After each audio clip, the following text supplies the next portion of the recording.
Hi, everyone. My name is Maureen. I'm very happy to be here tonight. Joe, I love that poem. I'm going to have to print it out and post it on my wall. Very good. So I'm 30 years old. I grew up on the east side. I moved to the west side actually about 6 months ago. I love it over here. It's very nice. So I'm happy to be talking to all of you on this side of town. I started experiencing anxiety and depression when I was in high school, which is why I wanted to come talk to you today. If I can make one person feel a little less alone and a little more normal, I hope that's what I accomplish. So I wanted to tell you a little bit about what I experienced when I first started feeling anxiety and associated depression. Overall, it was just very, very confusing. I remember my brain just racing, being busy all the time. It was so hard to focus in school. I specifically remember being in my kitchen and just holding my head and telling my mom, I have too many thoughts in my head. I just have too many thoughts in my head. And I truly didn't know what was going on. I didn't know what anxiety was. I thought I was losing my mind. I actually had many days where I couldn't go to school. I would go to school, I'd get to class, I'd just be crying. I couldn't focus. It was a mess. I couldn't be there. And I would go to work with my mom on some days.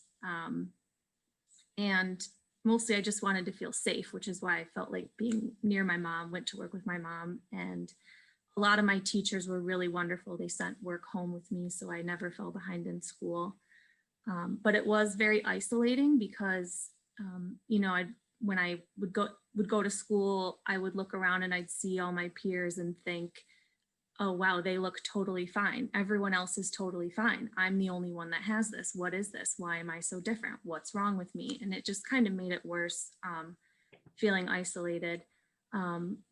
So I did end up, seeing a doctor. I started some medication, started going to therapy, and that helped quite a bit. I was back in school relatively quickly. I played varsity volleyball, everything kind of fell back into place. I graduated 8th in my class, successful type story.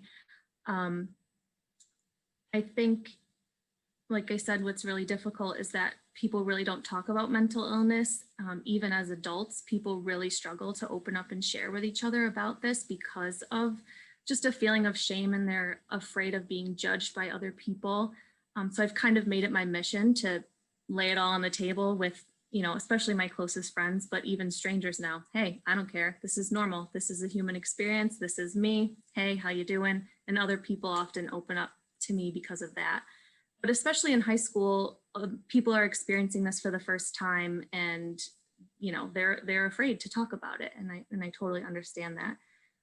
When I went to college, I was surprised to find out that both of my roommates that were assigned to me also experienced mental health struggles in college, in high school. One had an eating disorder that none of her friends knew about, and she had pretty severe anxiety. And my other friend had OCD and depression, and they hadn't told anyone in high school either. So it really showed me that this is such a common experience. And just because you can walk down the hallways, or I guess now be on Zoom, I'm not sure if you're in the classroom, and it looks like everyone is fine, you're not alone. That's certainly not the case. The statistics tell us that is not the case. So I hope that makes you feel a little less alone if you are struggling. One thing that a therapist told me that really helped me was that this is a very human experience. This is something that the human brain does. You're not abnormal, you're not weak, you're not different. Like, this is just what the human brain does sometimes, and we can deal with it. There's help out there. We can help make it better, and you can still lead a totally satisfying, happy, healthy life. Some coping skills. I think the most helpful thing in my journey has just been education about mental illness. So learning everything about my diagnosis, why my brain is doing what it's doing. My official diagnosis is generalized anxiety disorder with depressive episodes. I've also experienced panic attacks. But the more I learn about it and understand what's happening, it kind of creates some space. And I say, okay, this is just the anxiety talking. This is not all of who I am, or this is just the depression setting in. This is not all of who I am. It's one little part that I need to deal with sometimes and take care of myself, but that's not all of who I am. You know, I think I'm pretty funny and smart and a good friend and a whole lot of other things. So, I mean, I would suggest in the short term, finding any little things that really bring you joy in life and trying to focus on them, especially during the pandemic. Something that really helps me get out of my mind and into experiencing the world is anything to do with animals. I have cats. They might walk back and forth at some point during this video. I go horseback riding a lot. For you, it might be exercise. It might be reading. I love to read as well.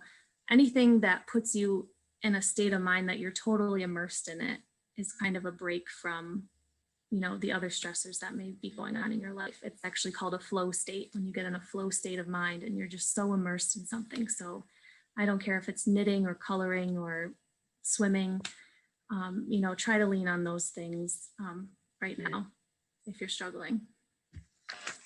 So let's see, I already said, if you take away anything from tonight, I hope you take away that you're not abnormal, you're not weak, you're not stupid, you're really not different. I hate to break it to you.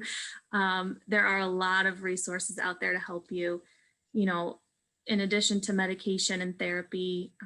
And there's so many different types of therapy too. You can try one therapist and you don't really like it, try another therapist. There's all different types of therapies. Support groups, exercise, meditation, acupuncture. I mean, the list goes on and on and on. So if something isn't working for you, there are so many other things out there that you can try, and don't give up. Talking to other people has been the most healing thing for me, which is why I'm a part of NAMI now and why I'm here talking to you. Me talking to you is helpful to me as well. So I think that about sums up all my notes of what I wanted to talk about. One quote that I can leave you with is someone once told me that the sun will always come up again tomorrow. And that sounds very cheesy, but I think about it all the time. If I feel the depression flaring up or the anxiety and I just think, wow, this was a really terrible day and I'm in a lot of pain right now, the sun is going to rise again tomorrow, whether or not I'm ready for it. It can be a new day and everything can change. So thank you for listening to me. All right. Thank you. Thank you, Maureen. That was wonderful.